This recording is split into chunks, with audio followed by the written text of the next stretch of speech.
customer. Not enough businesses, not enough marketers really actually walk in their customer's shoes and think about, if I were my customer, how would I go about finding this? Where would I search for this product? Who would I ask about this product? And that should help you determine, number one, which is, should you even do SEO? So if you're Hey everyone, and welcome to the Unlocking Growth Show, the podcast where we help businesses unlock the next level of growth. I'm your host, Gary, CEO and co-founder of Whale.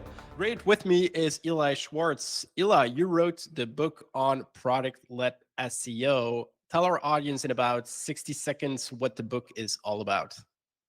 So the book was intended to be a holistic view of SEO from the top down, a strategic approach to SEO. Most of the materials published on SEO are very tactical. They're not written for the CEO.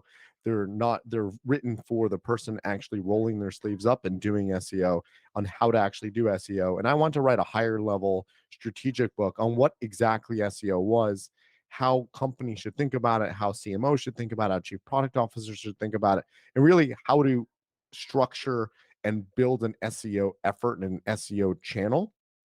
And the book actually landed significantly better than I thought. I knew there was a space for a book like this. I just didn't realize how much there was a space for it. And by when I say landed better than I thought, I sold thousands of books, more than I ever expected. And I continuously receive emails on LinkedIn where people say, hey, I read the book and it just changed the way I approached my conversation with a client. It changed the way I approached a conversation with my boss. It changed the way I was going to invest in SEO. That's what I expected from people that read the book. I just never realized that there'd be so many people that were interested in that sort of approach to SEO, from a higher level strategic approach, rather than here's how you get keywords, here's how you get links, here's how to do your on-page SEO. That's fantastic. You already answered my follow-up question, but who did you intend on reaching with this book? And maybe more importantly, what's the impact you've heard with feedback, or what's the impact you wanted to make with this book? Yeah, honestly, I intended on reaching my family. I thought they were going to be the only ones that were going to do me the favor and buying the book.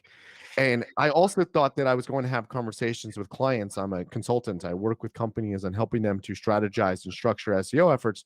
So I thought I'd have conversation with clients and they would say, that's very interesting, which they were saying before the book. That's very interesting what you're saying. Where do I learn more? And I'd say, why don't you share me your address and I'll send you a book. It ended up being significantly more than that, where there's demand for agencies use the book for onboarding, consultants use the book and steal my terms.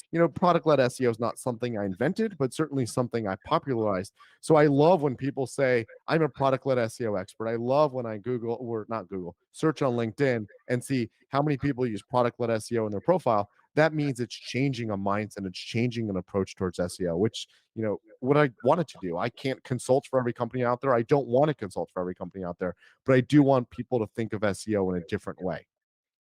That's awesome.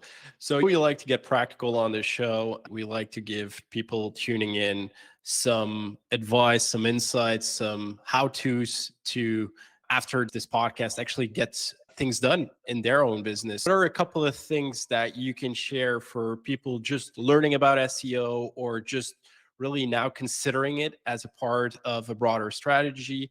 What's the first couple of things people should look into?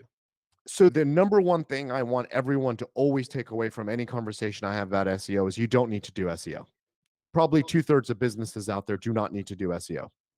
And the reason is, which is number two, that thing I want people to take away, is really understand your user, understand your buyer, understand your customer.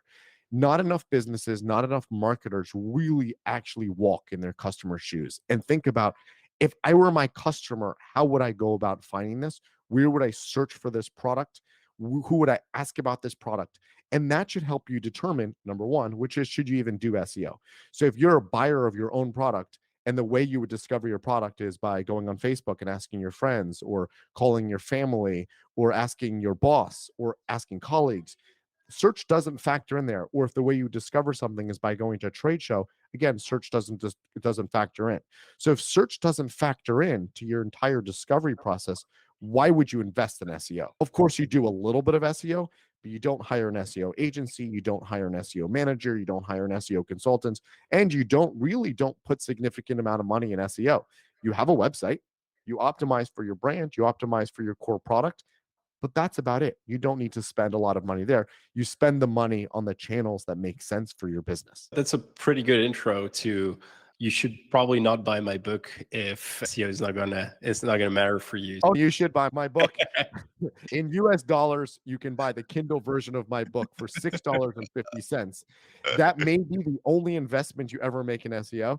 I don't make any very much money off that. I make a couple dollars. So buy my book. So therefore, you shouldn't invest in SEO. Otherwise, it might always be hanging out there. I would imagine anybody that thinks they should invest in SEO is spending thousands of times more than $6.50. Okay, for now, let's assume that you've identified that your customer and your buyer is going to go through search to find you and potentially engage with you. What's next? So you've identified SEO is right for your business. What are some of the next steps? So that really goes into what I talk about in my book, which is understand the product, not the content, but the product your user wants. So your customer, you know what your customer is looking for, build that asset for them. So are they looking for a video? Are they looking for a glossary? Or are they looking for an entire product? In my book, I talk a lot about TripAdvisor, Zillow, Amazon. So don't overthink the SEO. Amazon doesn't do real on-page SEO. They're not like inserting keywords into products. What people are looking for on Amazon is the product itself. So that's really the next step. Once you know what your users, your buyers, your customers are looking for, you build your SEO around that. And the search engines are really trying to do the same thing. The search engines are trying to understand what it is that the user wants. And from what the user wants, they're bringing them the exact thing. So if a user is looking for a product, they don't want to bring them a long piece of content about the product. They're bringing them to the product.